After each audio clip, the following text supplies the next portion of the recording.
Good morning, students. So, today's class we are going to study about synchronized averaging of PCG envelope.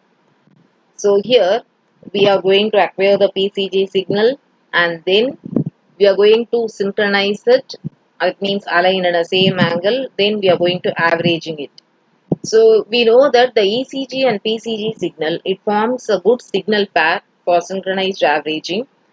So the PCG signals it is averaged for up to 128 cardiac cycles to have the average envelope, and then synchronized averaging why we are using because it will reduce the effect of noise or any breathing, coughing, anything. So in the synchronized, even if the signals are aligned in a different angle, we have to align it in a same angle and then we have to perform synchronized in a same angle and average the signal. So that is what we are going to do it in the PCG envelope.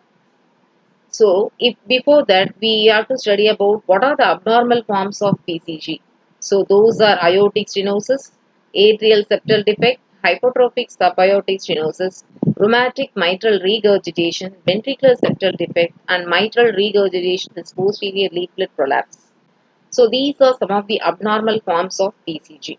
So when you take the aortic stenosis, there will be a blockage in the blood vessels. If there is any blockage in the blood vessels of the aorta, the blood flow will be obstructed. So the oxygenated blood from the aorta to different parts of the body, it will get affected because of the aortic stenosis. Then atrial septal defect means we have upper atrium and the lower atrium. So if the wall between the two upper and lower chamber, if there is any defect in the atrium, so that is called atrial septal defect. Then we have hypertrophic subaortic stenosis. Then rheumatic mitral regurgitation in the mitral valve. Regurgitation means backflow of blood. So in the mitral valves, the blood has to come from the upper to lower chamber. When it is flow from the lower to upper in a reverse direction, then it is called as regurgitation. So that is called mitral valve regurgitation. Then ventricular septal defects, we have upper ventricle and lower ventricle.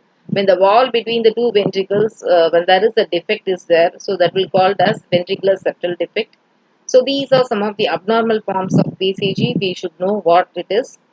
So based on that only, so certain scientists they have analyzed 400 cases of the systolic murmurs, um, the six type of diseases.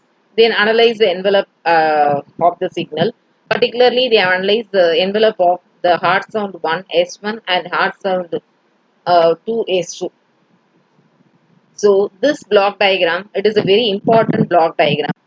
So here they will define how they classify the murmur based on what condition.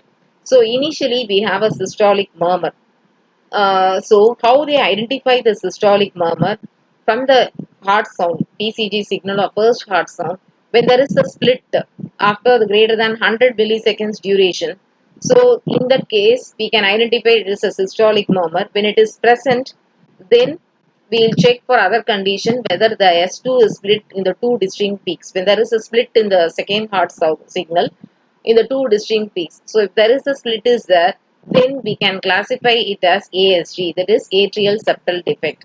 Or otherwise, if there is no split and even if there is no S1 split, then we can classify it as a rectangular holocystic murmur. So in that case, when the rectangular holocystic murmur is present, then we call it as mitral regurgitation. So if there is no rectangular holocystic murmur and if the signal S1 is of diamond shape, so and also the condition is when the murmur begins after S1 and ends before S2. When this condition starts, then it is called as HHS, hypertrophic subaortic stenosis.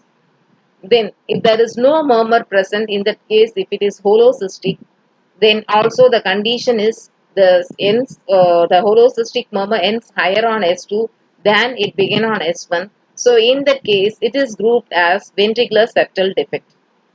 And also the next condition is when there is a peak of the murmur greater than S2. In that case, it is grouped as AS, aortic stenosis. Okay, and here different conditions are checked. When the S1 is well preserved, when it is not well preserved, in this case it is prolapse. Okay, so these conditions are we are grouping these particular abnormal conditions based on obtaining the envelope of the obtaining the envelope of the PCG signal, particularly the hard sound S1 and hard sound S2. Okay, so this is the reference book. You can refer Biomedical Signal Analysis by Rangaraj Rangayan. So in this book, in detailed analysis is given. Okay, so thank you for watching.